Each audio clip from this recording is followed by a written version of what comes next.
இப்போது நிறைய இந்த யூடியூப்பில் ஷார்ட்ஸ்லலாம் வந்து நிறைய ஜோசியருங்க பரிகாரங்கள் சொல்கிறாங்க. ஒவ்வொரு விஷயத்துக்கு இந்த கோவிலுக்கு போங்க, வீட்டில் இதை வைங்க, வைக்காதீங்க, இது வச்சா இது நடக்கும் அப்படிலாம் சொல்கிறாங்க. நிறைய விஷயங்கள் சொல்கிறாங்க. அந்த மாதிரி சொல்கிறத செய்கிறதுனால நன்மை நடக்குமா? அதுக்கு கேரண்டி இருக்கா? முதல்ல ஆன்மீகங்கிறது ஒரு மறைமுகமான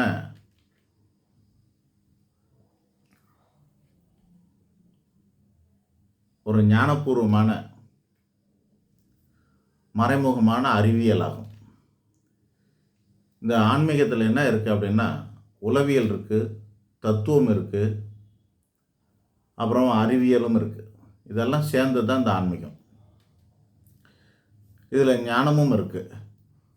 இதில் ஞானம்ன்றது என்னன்னா,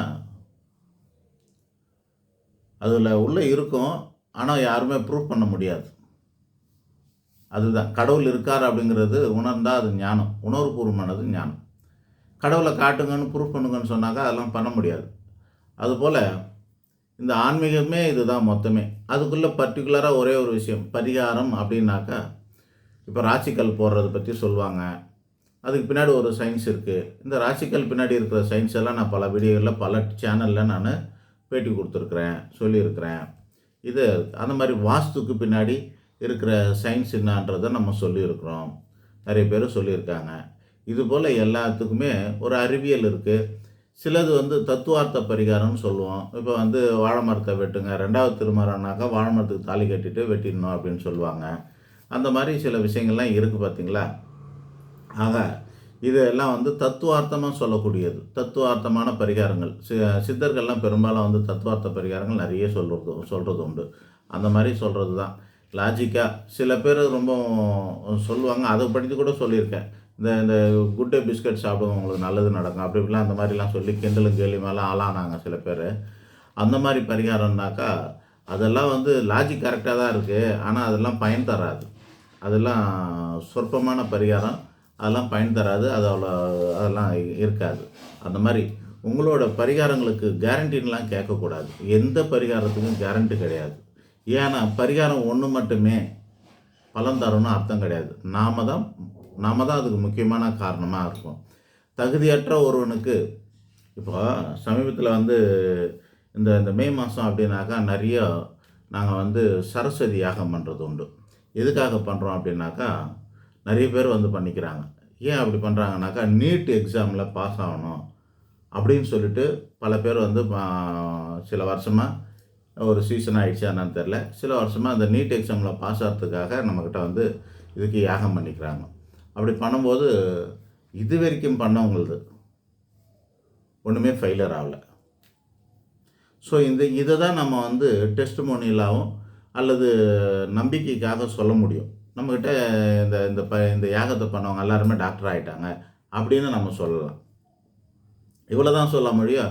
அதுக்காக பாண்ட் பேப்பர்லலாம் எழுதி கொடுக்கலாம் முடியாது, அதுக்கு கேரண்டிலாம் கொடுக்க முடியாது. காரணம் என்னன்னா, அடிப்படை தகுதி இருக்கணும்.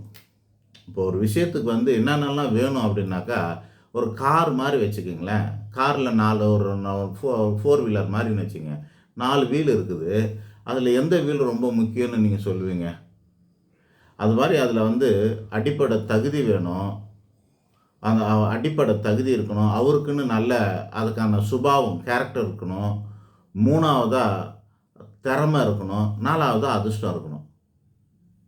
இது 4ம் சேர்ந்தது தாங்க வாழ்க்கை. எல்லா தொழிலுக்கும் சரி, எல்லா இடத்துக்கும். சினிமாவுக்கு போகிறீங்களா, சினிமாவில் கூட பார்த்தீங்கன்னாக்கா வாய்ப்பெல்லாம் கிடச்சிரும். வாய்ப்பு கிடைக்கிறதுக்கு ஒரு அதிர்ஷ்டம் வேணும். அதுக்கு யாராவது ஒருத்தர் மூலிமா ஒரு பெரிய பெரிய டைரக்டருங்களுக்கும் நடிகர்களுக்கும் பிள்ளையாக பிறக்கிறதே இயற்கையாகவே அதிர்ஷ்டமாக தான் போச்சு. அவங்க அப்படியே நடிக்கிறாங்க. ஆனால் அவங்க அப்பா அளவுக்குலாம் அவங்க பிள்ளைங்க ஃபேமஸ் ஆகிறது இல்லை. ஏன் ஆகிறது இல்லை? திறமை இல்லையானாக்கா, நல்ல திறமைசாலியாக இருக்கிறாங்க, நல்ல திறமைசாலி இருக்கிறாங்க. ஆனால் ஒருத்தர் 2 பேருக்கு நமக்கு நல்லா தெரியும், சுபாவம் சரியில்லைன்னு அவருக்கு ரெட் கார்டெலாம் கொடுத்தவங்களாம் உண்டு. ஸோ அந்த மாதிரி திறமை இருக்கணும், பேக்ரவுண்டு அதாவது லக்கு இருக்கணும். திறமை, லக்கு, தகுதி, நல்ல சுபாவம், இது 4ம் சேர்ந்தது தாங்க வாழ்க்கை.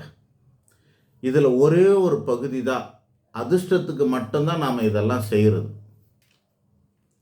அதிர்ஷ்டத்தை மட்டுமே வச்சுக்கிட்டு தகுதி இல்லாதவன் மன்னரானாலும் நாட்டையே பிடிச்சாலும் அவன் நீடிக்க முடியாது, நிலைக்க முடியாதுங்க.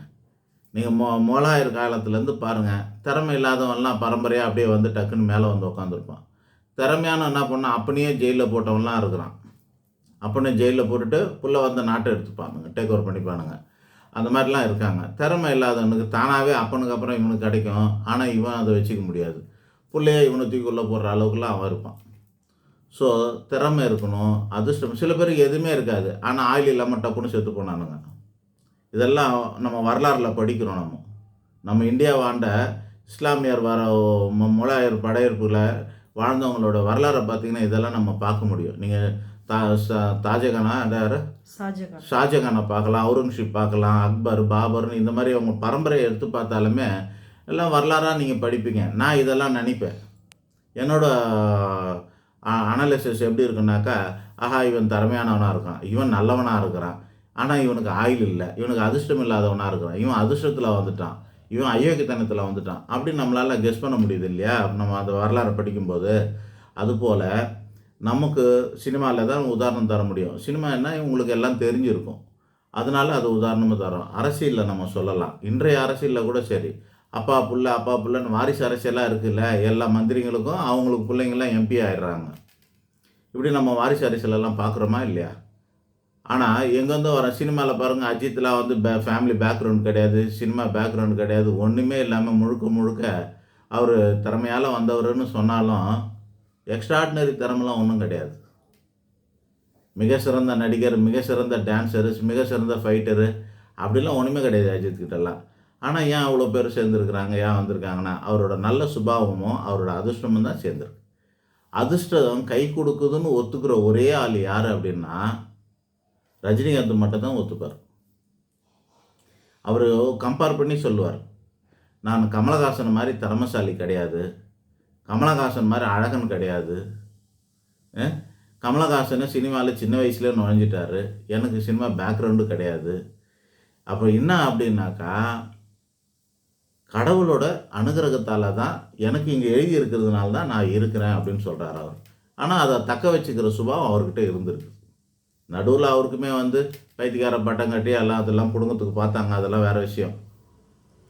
ஆனால் அதையும் தாண்டி அவர் தக்க வச்சுக்கிட்டு தன்னுடைய நிலை, சூப்பர் ஸ்டாருங்கிற நிலையை 75 வயசுக்கு மேலேயும் அதை தக்க வச்சுருக்கிறாருன்னா பெரிய விஷயம் இல்லையா அது? ஆக அதிர்ஷ்டம்ங்கிறது இந்த ஒரு பகுதியை தான் நம்ம ஆர்டிஃபிஷியலாக செயற்கையாக நம்ம வந்து உண்டு பண்ண பார்க்குறோம்.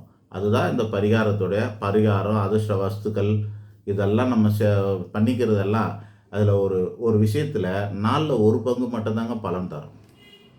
அந்த ஒரு பங்கு மட்டுமே வச்சுக்கிட்டு நீங்கள் மொத்தமே இதுலேயே கிடைக்கணும்னு எதிர்பார்த்தீங்கன்னா அது உங்களோட மூட நம்பிக்கை, முட்டாள்தனமாக கூட இருக்கலாம். மீதி 75% உங்கள்கிட்ட தான் இருக்குது. இந்த அதிர்ஷ்டம் அப்படிங்கிற வகையில் தான் நமக்கு தேவை. என்ன தடை இருக்குது, அந்த தடையை விலகிறதுக்கு தான் பரிகாரம், பூஸ்ட் பண்ணுறது. அதிர்ஷ்டத்தை கொஞ்சம் பூஸ்ட் பண்ணுறதுக்கு தான் பரிகாரம், ராசிக்கல், இந்த மாதிரியான எல்லா டெக்னிக்கும் நம்ம யூஸ் பண்ணுறது எல்லாமே அந்த ஒரு அதிர்ஷ்டம்ங்கிற ஒரு வகையில் வாய்ப்பு, அதிர்ஷ்டம் அப்படிங்கிற ஒரு 25% தான். நாங்கள் வந்து ஒரு பொண்ணு பார்க்குறோங்க, கல்யாணம் ஆகலைங்க, எங்களுக்கு வந்து 30 வயசு ஆயிடுச்சு, 35 வயசு ஆயிடுச்சு, கல்யாணமே ஆகலைன்னா வெறும் பரிகாரத்தோடு நிறுத்த மாட்டோம். நாங்கள் வாழ்வியல் ஆலோசனையும் சேர்த்தே சொல்லுவோம். அவங்களோட சுபாவத்தில் இருக்கிற பிரச்சனைகளெல்லாம் கண்டறிஞ்சு இதெல்லாம் கரெக்ட் பண்ணிக்கணும்னு சொல்லுவோம். ஆக இதெல்லாம் சேர்ந்து நாங்கள் தரும்போது நல்ல பலன் தருது. அவங்களோட கேரக்டரில் ஒரு சேஞ்சஸ்ஸு, வாழ்க்கையோட யதார்த்தத்தை புரிய வைக்கிறது, அந்த ஞானத்தை கொஞ்சம் கொடுத்துட்டு பரிகாரம் சொல்லும்போது தான் யார் எங்ககிட்ட பரிகாரம் பண்ணிக்கிட்டாலும் அவங்களுக்கு கண்டிப்பாக கொஞ்ச நேரம் கவுன்சிலிங் கண்டிப்பாக பண்ணியே தீரும். கவுன்சிலிங்களோட கூடிய பரிகாரம் தான் பலன் தரும். ஏன்னா வெறும் பரிகாரங்கிறது 25% தான், மீதி 75% அவங்க தான் பண்ணணும். அறிவியல் பூர்வமான மருத்துவத்தில் என்ன சொல்லுவாங்க, மருந்து வந்து 25% வேலை, ட்ரீட்மெண்ட்லாம் ஓகே, ஆனால் பேஷண்ட்டு கோஆப்ரேட் பண்ணலன்னா என்ன ஆகும்? அதுபோல் இவங்க சைடில் எல்லாம் கரெக்ட் பண்ணிக்கிட்டாங்கன்னா 4/1 பங்கு ஆன்மீகம், மீதி 75% உங்கள் கையில் தான் இருக்குது. திறமை உங்கள் கையில் தான் இருக்குது. தகுதி உங்கள் கையில் தான் இருக்குது, சுபாவம் உங்கள் கையில் தான் இருக்குது. ஒரு பிஸ்னஸில் வெற்றி அடையணும், அப்போ உங்களுக்கு தகுதி இருக்கணும். அந்த பிஸ்னஸில் வெற்றி அடையணும், அதுக்கு உங்களுக்கு தகுதி இருக்கணும். அந்த பிஸ்னஸில் வெற்றி அடையினா அதுக்கு உங்கள்கிட்ட தான் அதற்கான சுபாவம் இருக்கணும். ஒரு பிஸ்னஸ்மேனுக்கான சுபாவம் இருக்கணும், ஒரு பிஸ்னஸ்க்கு மேனான தகுதி இருக்கணும். அது இந்த பேசிக்கெல்லாம் உங்கள்கிட்ட இருக்கணும். அதெல்லாம் இருந்ததுன்னா நம்ம கொடுக்குற இது 3 இருந்து உங்களால் முன்னேற முடியலன்னா, அப்போ நம்ம கொடுக்குற ஒரு சின்ன ராசிக்கல் கூட உங்களுக்கு வேலை செய்யும். நம்ம கொடுக்குற ஒரு சின்ன பரிகாரம் கூட உங்களுக்கு வேலை செய்யும். ஆனால் முழுக்க முழுக்க மொத்த கிரெடிட்டை இதுக்கே வந்து சேர்த்துக்க முடியாது. அது நீங்களே கொடுக்க மாட்டீங்க. எதுவுமே இல்லாதவனுக்கு ஓட்டப்பாத்திரத்தில் தேவாமிர்தம் ஊற்றினாலும் நிற்காது. அதனால் ஒன்றுத்துக்கும் லாக்கி இல்லாதவனுக்கு, ஒன்றுத்துக்கும் பிரயோஜனம் இல்லாத, எதுக்குமே தகுதி இல்லாதவனுக்கு பரிகாரம் பண்ணி பிரயோஜனமே கிடையாது. புரியுதுங்களா? டிவியில் ஆளாலும் ஒன்று சொல்கிறாங்க அப்படின்னாக்கா, நமக்கு பகுத்தறிவோடு அதை வந்து இதில் இருக்க அறிவியல் ஏதாவது இருக்கா, இதில் வந்து தத்துவம் இருக்கா, தாத்பரியம் இருக்கா, சைக்காலஜி இருக்கா, இதெல்லாம் நம்ம தெரிஞ்சுக்கிட்டு பண்ணும்போது நல்லது. அதை விளக்கம் கொடுத்தாங்கன்னா ரொம்ப நல்லது. யார் யூடியூப்பில் வந்து நமக்கு பரிகாரங்கள்லாம் கொடுத்தாங்கனாலும், இதில் ஒன்று இந்த தத்துவத்துக்காக, இந்த தாத்பரியத்துக்காக, இந்த அறிவியலுக்காக, இந்த உளவியலுக்காக அப்படின்ற 4 விஷயத்தில் ஏதாவது என்ன காரணத்துக்காக செய்கிறாங்கன்றத நமக்கு விளக்கம் கொடுத்து பரிகாரம் கொடுத்தாங்கன்னா அதுக்கெல்லாம் கண்டிப்பாக நல்லா வேலை செய்யும். நன்றி, வணக்கம்.